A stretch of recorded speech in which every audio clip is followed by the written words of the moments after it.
Assalamualaikum warahmatullahi wabarakatuh. Perkenalkan, nama saya Randy Kurniawan dengan NIM 2522213. Di sini saya akan menjelaskan pembahasan materi tentang skalar prosesor, yang dimana dalam pembahasan materi nanti saya akan menjelaskan 4 bagian. Di antaranya adalah pengertian dari skalar prosesor, cara kerja skalar prosesor, kelebihan dan kekurangan skalar prosesor, dan contoh-contoh dari skalar prosesor yang pernah ada. Baiklah, langsung saja kepada pembahasan yang pertama, yaitu adalah pengertian dari skalar prosesor.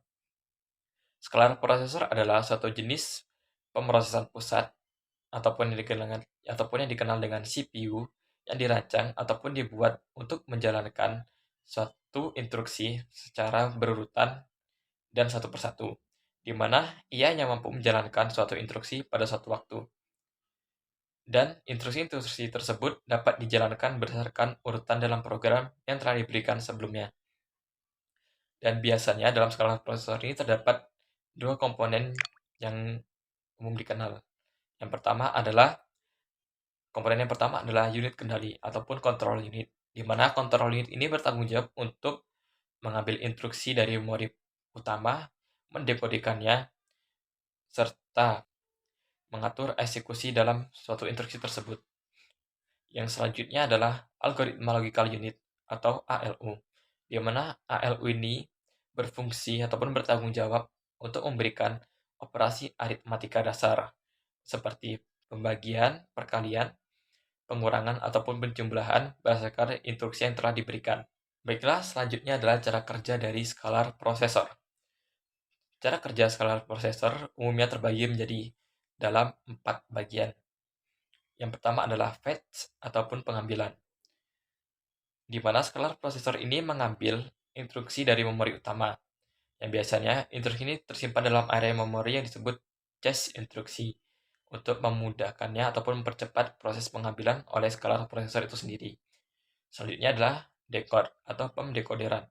Setelah instruksi diambil, skalar prosesor harus memecahkan ataupun mendekode instruksi tersebut. Tujuannya yaitu untuk memahami dan mengetahui operasi apa yang diperlukan dan data apa saja yang diperlukan untuk menjalankan suatu operasi tersebut. Dan biasanya akan diuraikan menjadi kode-kode instruksi dan operasi operan seperti penjumlahan, pengurangan, ataupun transfer data. Dan di dalam pendekodean ini, komponen ALU ataupun algoritma logical unit tadi itu bekerja. Selanjutnya adalah execute ataupun eksekusi. Setelah instruksi berhasil didekodikan, skalar prosesor akan menjalankan proses yang sesuai. Misalnya jika instruksi tersebut adalah penjumlahan, maka skalar prosesor tadi akan menjalankan operasi penjumlahan pada operan yang telah diperlukan. Selanjutnya adalah langkah terakhir, yaitu adalah write back ataupun penulisan balik.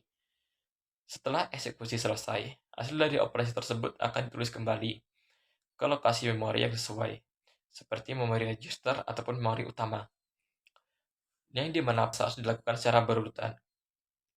Artinya, skala prosesor bekerja dengan cara mengeksekusi instruksi tersebut satu persatu dalam urutan waktu yang telah ditentukan.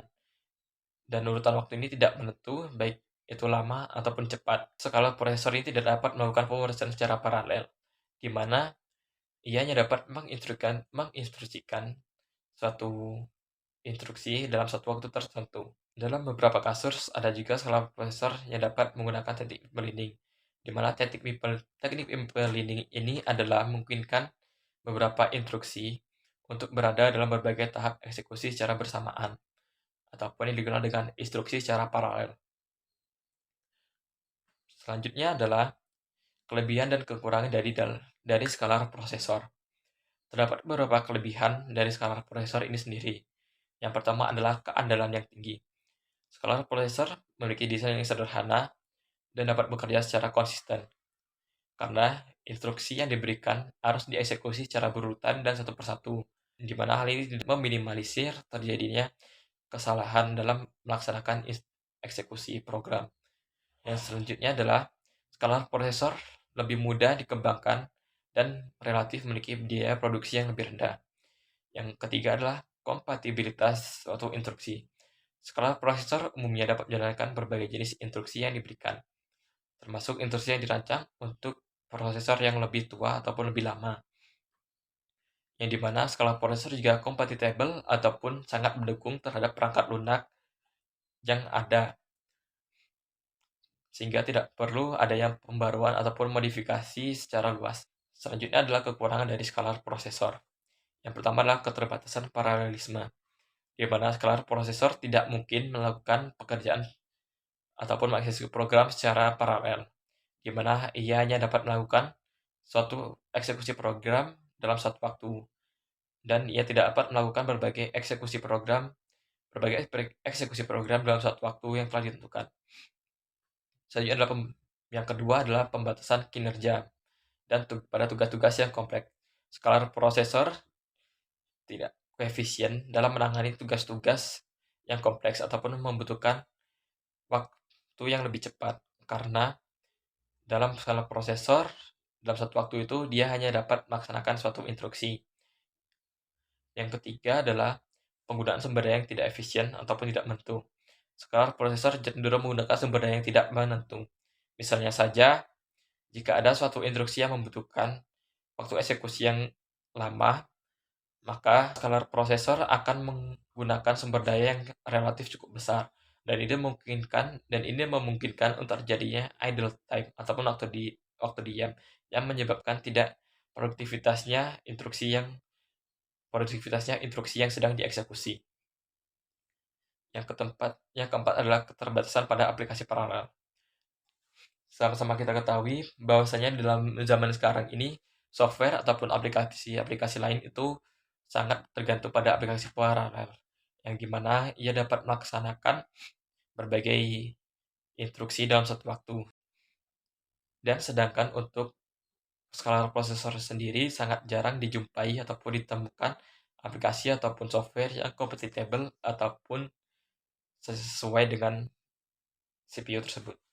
Selanjutnya adalah contoh dari skala prosesor.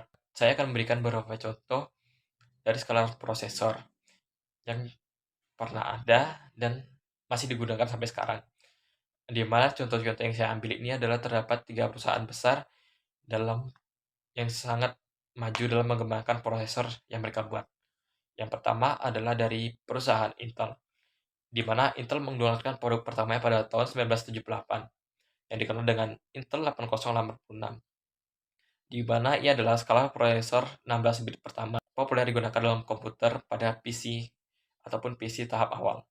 Selanjutnya adalah pada tahun 1993, Intel mengenalkan Intel Pentium. Prosesor Intel Pentium adalah contoh skala prosesor 32 bit yang sangat populer pada tahun 90-an, yang dapat melakukan pipelining yang terbatas. Selanjutnya, pesaing setia Intel yaitu AMD, di mana mereka baru saja meluncing ataupun meluncurkan produk pertama mereka pada tahun 1996 yang dikenal dengan AMD K5, di mana ini adalah prosesor skala 32 bit yang menjadi saingan bagi Intel Pentium pada masanya. Selanjutnya pada tahun 2000, Intel mengeluarkan Intel Pentium 4, adalah prosesor skala 32 bit yang menggunakan pipelining yang lebih canggih dan teknologi hyper-threading untuk meningkatkan suatu efisiensi kerja. Selanjutnya, Intel mengembangkan Intel Core i7 pada tahun 2008, yang merupakan contoh arsitektur dari skala modern yang masih digunakan hingga sekarang oleh berbagai user di seluruh dunia. Selanjutnya, pesaing Intel yaitu AMD mengeluarkan AMD Ryzen pada tahun 2017. Seri prosesor AMD Ryzen yang menggunakan arsitektur skalar modern yang merupakan pesaing kuat dari Intel Core i7. Yang terakhir adalah Apple M1 yang diluncurkan atau diluncurkan pada tahun 2020.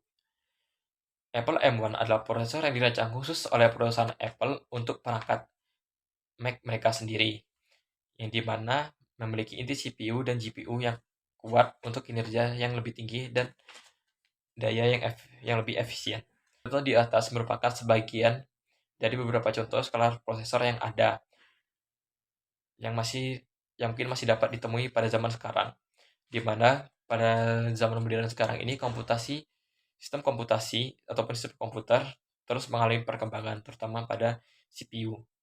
Dan untuk skala prosesor sendiri itu sudah sangat jarang digunakan, di mana para user ataupun pengguna lebih sering menggunakan super scalar processor yang dapat melakukan suatu kinerja yang lebih efektif dan efisien daripada scalar processor tadi.